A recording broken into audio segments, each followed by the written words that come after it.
In our last video, Belakor finally played his hand and launched a massive war on the realms. Friend, foe, and kind of all weird points in between were caught in his destruction. Yeah, a little chaos civil war going on with Archaon as he tries to usurp the title of Everchosen and kind of undermine everything Archaon has going on, in addition to, of course, just punching the forces of order so hard in the face and or crotchal region that they don't know what's coming. He successfully began to pull the threads of the realm gates that they're all linked in together. He started pulling that thing apart, starting in the realm of metal, but he has big aspirations. However, he is going to cross some powerful allies as well, largely creating, like I said before, a civil war on the side of chaos. And so in this video, we're going to conclude the epic events of Broken Realms Belakor. Now, it's important to start off this video with the understanding that the realm of metal, Chamon, is like in flames. It's on fire, okay? Belakor has set his eyes across the area. He's taken it apart. There's this big black cloud that I was talking about in yesterday's video that prevents Stormcast from arcing back to the sky. And even though, this was fundamentally his vision, he wanted to offer a specific thing up to the Chaos Gods. Like he can kind of set these events in motion, but he wanted to be the first one to offer like the big prize. And that he planned to be the city of Vindicarum, one of the original bastions of order, where mortals had dared to hope of a world without chaos corruption. And so his thought process is striking down such a city, right? Obviously demonstrating that the Stormcast Eternals are cut off, they are no more, and we will squash all hope under the tide of chaos. That's his worthy offering to the dark gods. Because to take the mantle of Everchosen and kind of demonstrate how much he's done for the Chaos Gods, he didn't need to personally conquer every single city under the sun. He just needed to demonstrate that he's doing more or doing better than Archaon is. Right? Hey, I cleared up these eyesores. Why couldn't he? I brought this cloud of chaos over the realms. How come Archaon couldn't do this? He's just been pulling your strings for hundreds of years. And it's the nearest city to all this madness, so it's part convenience and part just kind of showboating, if I'm honest with you.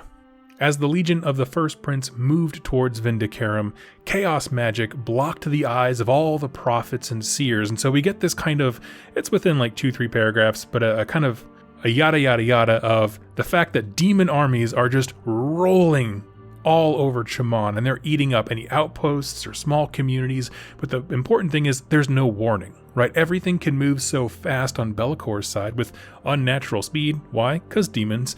That there's no way for anyone further down the line to be warned of what's going on without some kind of prophetic vision that has been cut off. And it's said that Belakor's army outnumbers the defenders of Vindicarum, and it says defenders in general, so like Stormcast Eternals, Cities of Sigmar, Citizen Militia, Neighborhood Watch, all that stuff combined, 6-1. He has them outnumbered. Gardas arrives with a host of hallowed knights. Remember, he had that vision from Lord Croak to basically come here instead of Excelsius. And so Gardas arrives with his steel souls, but I can't imagine that does a lot to shore up the numbers. And so now our camera, the perspective of the reader kind of changes and we focus on Vindicarum. Okay, we try to have this little pause. I believe it's to get us a sense of what the defenders are going through, right? So hell itself is rolling towards your town. Let's talk about Vindicarum. Currently, at the moment, it has 7 hosts of the Celestial Vindicators. Gardas Steelsoul, of the Hallowed Knights, does not like any of them, and the feeling is very much mutual, okay? Gardas sees them as being too warlike. Essentially, they're always looking to be the most entrenched in combat and that kind of stuff, whereas, of course, Gardas, if you don't know, the Hallowed Knights are more about purity of faith. They're a very religious faction, but it's all about purity versus necessarily war.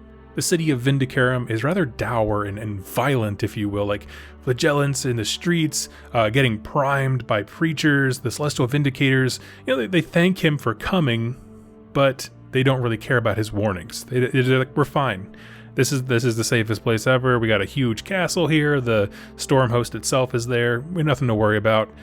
And even though there's a lot of friction between the different, storm hosts that are there, Hallowed Knights, Celestial Vindicators, Gardas is still waiting to stand by and defend them. Because at the end of the day, they're on the same team, they just don't like each other at all. This is not a happy city at the best of times. If you remember, there was actually a story that they kind of allude to here where there was a huge purge by the Stormcast Eternals. Like, they thought the populace had become corrupted by chaos, and they just, instead of asking a lot of questions, they slaughtered everyone. So they think very little of the mortals they protect. And that's actually brought up a few times. Like, they don't have anywhere in the Storm Castle itself to actually like house citizens. There's nowhere for them to run. If the city gets overrun and the Stormcast die, the citizens just die too. And so it's one of those things where they just don't think very much of mortals at all. And that's very well stressed. I actually like that quite a bit. So that's Vindicarum. Now we're going to go ahead and like pan our vision all the way up to the sky, where there's a great gathering of Kharadron Overlord heads of state, all coming together for a meeting. This takes place in the neutral ground of Madralta. A conclave like this hasn't been called since the code itself was written. This is an immensely old document. Hundreds of years ago, the Kharadron Overlords came together and wrote this down because they wanted to kind of get in paper how their society was going to work. And really what this second conclave of Madralta is about is they wanted to have a debate about what to do with Chaman. Because do we leave, Chaman is in flames, everything's messed up, we all need to come together and come up with a plan, and really the debate itself centers around Vindicarum. Do we leave the other forces of order to their fate, or do we intercede and aid in defending Vindicarum? Now, I'll be honest, I neglected to mention in the previous days, and quite frankly it's because this is so small, but very well written into the story of Broken Realms Belakor is this story of a small Kharadron Overlord frigate that essentially witnessed the Silver Tower detonating. Okay, we talked about that in day 2. And what they realized was that this giant explosion and then the cloud of chaos, so to speak, that followed was the same one that's preventing Stormcast Eternal Souls from going back to Azir. But more importantly and more relevantly to the Kharadron Overlords, the things that are going on in Chaman are messing with Ether Gold. Okay, if you don't know, Ether Gold is their fuel. It's everything that their society is built around and with. And so the explosion pushed a bunch of the Ether Gold veins away from their normal spot, which is a huge problem for all of these different KO factions trying to get along and kind of stake out, ether veins and that kind of stuff. But more importantly is that as it grew, as this darkness of chaos and the undoing of reality itself grew, it kind of consumed them, or at least made them inaccessible to the Kharadron Overlords. And so with that, this council, after hearing like the testimony of this dude who witnessed all this stuff, they realized very accurately that this is possibly an extinction level event for them, right? If all the Ether Gold is gone, once we burn up what we have, we're dead, like super dead. We need to completely evolve all over again, which is extremely hard to do. So with that, they declare war and they move to go aid Vindicarum. And so now, friends, we arrive at the siege of one of the greatest cities of Sigmar, Vindicarum itself. Belakor stopped spreading his forces wide. Remember yesterday we talked about how he was doing these hit and run tactics and a whole bunch of like striking from the shadows at random places to kind of disorient all of the defenders, the Grand Alliance order, everything. No one had any idea what was going on. So he calls all his troops together. And again, these are demons from all different gods. They usually fracture by now and kind of go off doing their own thing, but Belakor's will keeps them laser light focused. And the siege begins on the edges of the city. Now I want to talk about Vindicarum as a city a bit if you're not quite familiar with it. Essentially, imagine it was built into a giant volcano. Okay, and it's not actually a volcano, that's just kind of the mental image I want you to use, where it's kind of a mountain that kind of tips up, and then right at the top of it is a big caldera, like a big bowl in the earth. The city of Vindicarum is built inside that bowl. The ring around it is called the Iron Collar. And then from there, the city has grown to such size that there's like little towns and stuff like that and communities built on that hill that slopes upward towards the bowl itself. So initially, when the demon forces come, they just run mad at these outermost cities. And in this area, there was a lot more of the Cities of Sigmar stuff. There's flagellants fighting to the last man. There's gyro bombers in the sky. There's traps of liquid metal. Why? Because they're in the realm of metal, and that's the natural defenses they have at their disposal. There's an outer wall that's manned by Free Guild gunners and more. And while this battle is super cool, all of these outermost defenders fell pretty easily, if I'm honest with you. One gyrocopter was swarmed with screamers, or just tearing this thing apart, and he spins around and he crash lands into a small armory storage. There's a huge explosion, and it detonates and kind of crumples one of these outermost wall segments. Mages from the local collegiate arcana ran up and they tried to basically form a giant metal wall, literally taking metals and minerals from the ground and kind of forming it like a wave to try and patch some of the holes in their defenses. But the truth is, it was just one of many weak points, right? Basically, this tide of demons was so much that all the guns and the faith and the fighting had hardly thinned the numbers at all. This was a huge undertaking. But now that the kind of outer city was being besieged and kind of ran straight through, they have to get over what is the hardest part of attacking Vindicarum, and that is that thing I called the Iron Collar, that lip that goes around the caldera. This is the spot where the defenses are most intense. They have some, Free Guild regiments and that kind of stuff on the outside, but the core crux of this army and this faction in the city is built into this Iron Collar. And Belakor is watching all this, he's just loving it. He's having the time of his life, and he's looking at this and he's like, I understand at this moment, I could, if I wanted to, grind down my opponent over months, right? He could just take the long road and kind of, the Stormcast, they're not going anywhere. Certainly not Azir, if that's anything. But basically, he could just out-attrition them with the number he has. But at this moment, because of all the things that he has wrought, the stuff that's going on, and the speed with which he needs to keep moving to keep this plan going, all eyes are on him. He refuses to wait that long. The Chaos Gods are watching, reluctantly enjoying every bit of slaughter and mayhem he has wrought, so he needs to keep that momentum. Again, this is about asserting yourself as the Ever-Chosen. Don't stop, don't let up off the gas.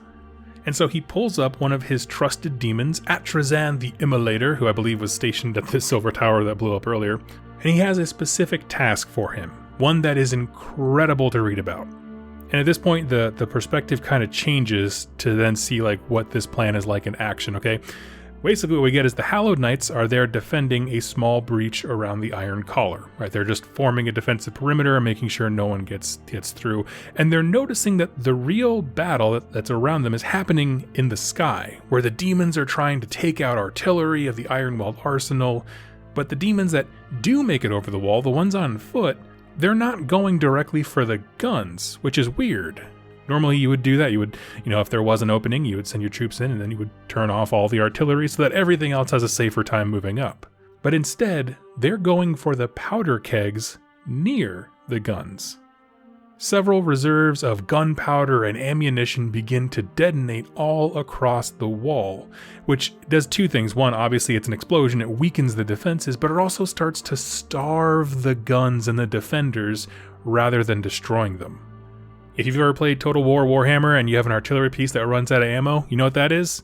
That's a free kill for your opponent. It does nothing. And while this Hallowed Knight soldier is kind of taking this in, Atrazan flies over the wall near his section with a host of flying demons, thinking horrors and screamers and all this stuff just pouring, and they're making a beeline, just a direct heading, not to any particular part of the defenders themselves, but to a huge armory. They're able to set it alight, and the explosion is absolutely deafening, right? Because it basically acts as a mini sun. A shockwave so powerful that it crumpled then more key sections in the Iron Collar. This was a kill shot for the defenses. And at this point, things are coming really, really undone for all of the defenders. So demons are now entering the city proper, again, going down into that bowl of the Caldera. The Stormkeep of the Celestial Vindicators was being assaulted directly. Gardas, who was in the inner city and saw the explosion of the armory, he joined forces with the human defenders, and they basically tried to coordinate any defense that he could from the streets. At this point, his men are scattered elsewhere, And so he's just trying to stake out any line in the sand. How do we rescue any of these people, right? How defend anyone, rescue anyone, just do anything that he can to try and keep any kind of sense of composure. The Celestial Vindicators are off fighting on their own. Remember, I talked about they're extremely warlike. They're very aggressive. Their bloodlust and rage pulled them apart from their formations. They're dying in droves. Again, no one's going back to Azir. It's all a mess. And it was clear the city was about to be annihilated.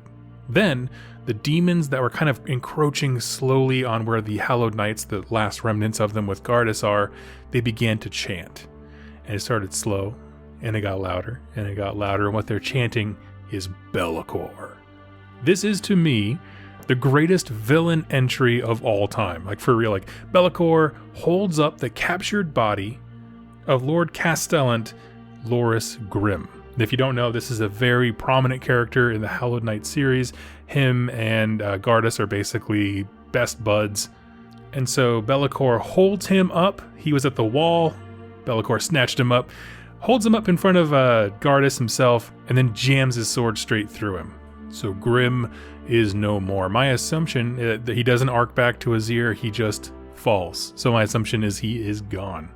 And at this point, Gardas just loses it. He starts going toe-to-toe with Belakor himself. Now, he doesn't really stand a chance. They have some good trading of blows here and there, but ultimately, Gardas is just no match for this, and he's beaten. He's on his back. He's on the ground. And right before Belakor can lay the final blow, a beam of light illuminates the entire city, and there's a huge earthquake. That light, which broke up the fight, because now Bellacor's like, well, I didn't plan this, what's going on?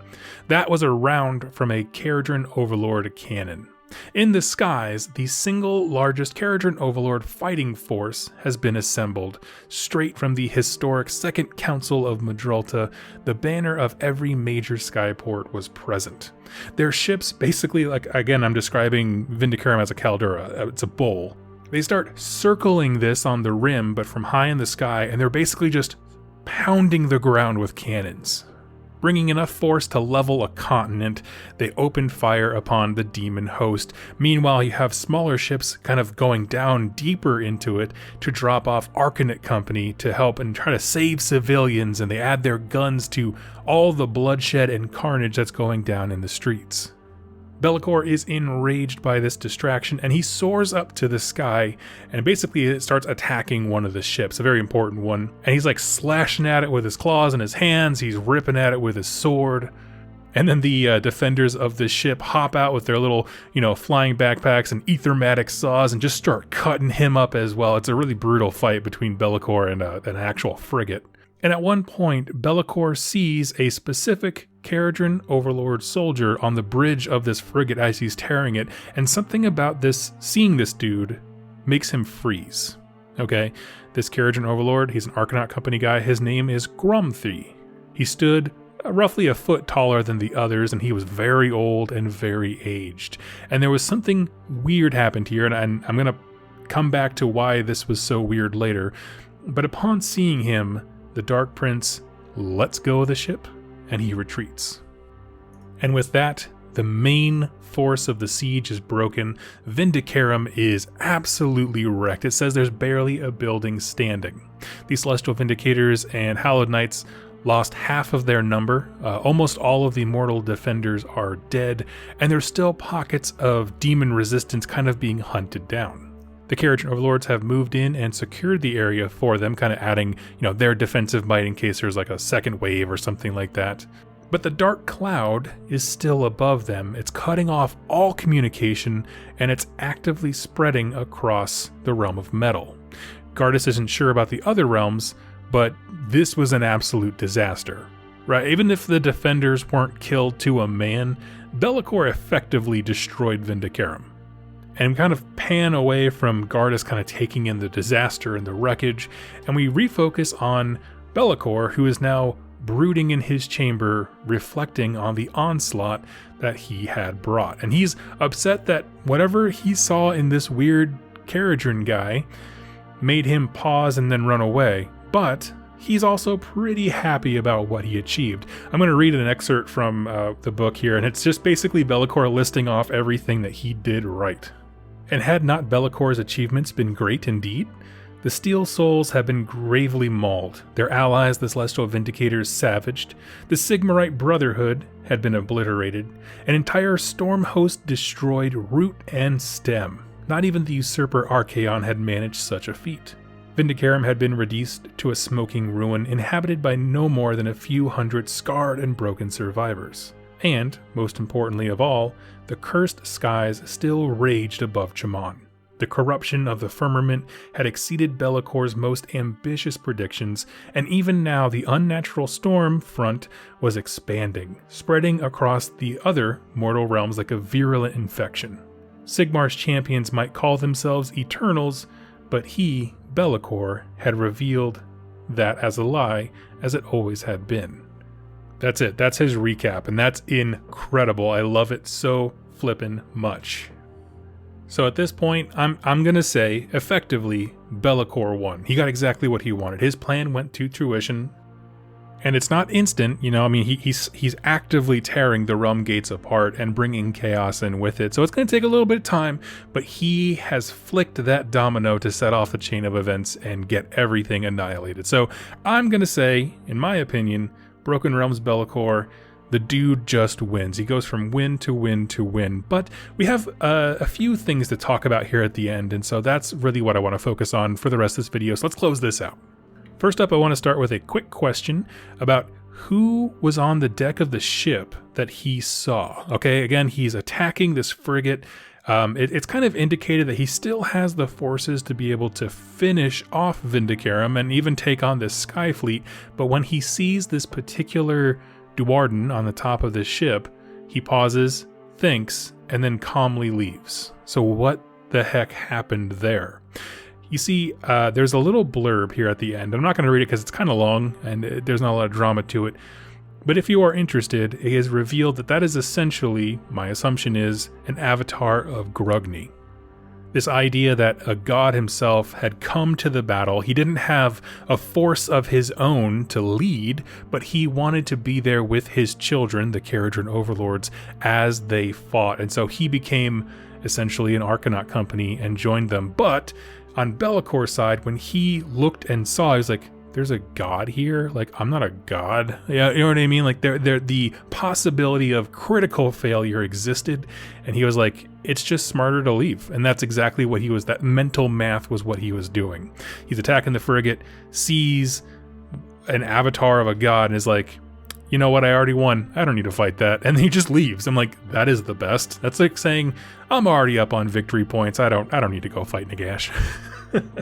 But the discussion between what I assume is the avatar of Grugni and another Caradron Overlord is very interesting, where basically they're like, well, we won the battle, and that's good because now Vindicarum owes us a ton of money. And the spirit of Grugni is like, that was never the frickin' point. A little bit despondent about his children being so profit-driven rather than things like honor and stuff like that. And it's just kind of a fun conversation. I do recommend you read it. But let's go talk about kind of the big sweeping events that this means, right? What is where's the needle at on our Broken Realms, everything is messed up and screwed up kind of meter? Well, this is the most destruction that a city of Sigmar has suffered. That's very hard to say. Vindicarum still exists, technically, if you have a Celestial Vindicator's army or one that is modeled after Vindicarum, but it's in a very rough place. The Caradron Overlords essentially established themselves as the strongest presence here. And honestly, going forward, if you really are into Vindicarum, I would not be surprised if Caradron Overlord, their models were kind of like able to be infused into that. I think that would be incredibly thematic if you could do like the 1 in 4 thing for Vindicarum, where you have like Caradron Overlord units in that. I think that would be terrific. I'd love to see it. But setting wide, things haven't been this dark since the Age of Chaos. We know that this darkness, this cloud as I'm calling it, is spreading, but it doesn't seem to be as instantaneous as the Necroquake. Again, like a cloud rolling over reality. The book at the end there, when I quoted it, it did mention it started to spread to other realms. That's super important because nothing up till that sentence made it seem like it was outside of Chamon. Even though the realm gates are connected across different realms, everything was so focused narratively on this one specific point that I had no reason to assume, but this clears it up. It is spreading everywhere. And that is so cool. It was a fantastic story. I know there was a lot of complaints with the first 2 videos I did this week about like, this shouldn't be called Broken Realms Belakor, it should be called Broken Realms Croak or something like that with Seraphon. But I like the fact that it started off by subverting your expectations, right? It's Broken Realms Belakor, but then it's all about lizard people. Like, why am I reading about lizards? It's because they provided the avenue of unmitigated epic success that he needed to be able to accomplish all this stuff. They were the last missing piece of the puzzle. And what's so funny is that's so perfect for the Seraphon, because they are always the people who are, I see the bigger picture here, and like, you didn't see this. You didn't see how your attack was going to be used to cause catastrophic damage. You didn't have the foresight. You're so full of yourself when it comes to like, oh yes, we see the full picture here. We know what's best. It's like, no, you don't, because you just hosed a lot of people. I found it to be absolutely interesting from start to finish. You know, I had mentioned before with Broken Realms Techless, I didn't care too much for the second act because it seemed very shoehorned in. Absolutely no space in this book is wasted when you go from a narrative beat to narrative beat of like, we had a great introduction with the Seraphon, and we didn't really know where it was going because the book's called Belakor, but then you realize that he takes their victory and turns it into his victory over like the realm of metal, which is just huge. So anyway, I am super impressed. I've been rambling on for way too long about this. I want to know your thoughts. The conclusion of this thing is so dark and so hopeless, and that's just my jam. I don't know. It's just one of those personality types. I love it. So I'd love to hear your thoughts. Tell me them in the comments down below. What would you like to see happen with Vindicarum? I would love to see rules for playing with them where you have, you know, some Stormcast, maybe Cities of Sigmar, and like a KO unit or 2. That'd be kind of cool. There's a bunch of little subplots that I didn't hit that I think that you will enjoy reading about when you read this book as well, because I don't want to spoil everything. I very purposefully leave parts out for you guys to read and enjoy. So go out there, support this product and the writers who create it. Thank you so much for watching and listening this entire week. And again, if you want to know more about Broken Realms Morathi, Wrath of the Everchosen, Broken Realms Techless, and Kragnos whenever it comes out, you'll be able to find that here on the channel. So thank you all so much, and happy wargaming.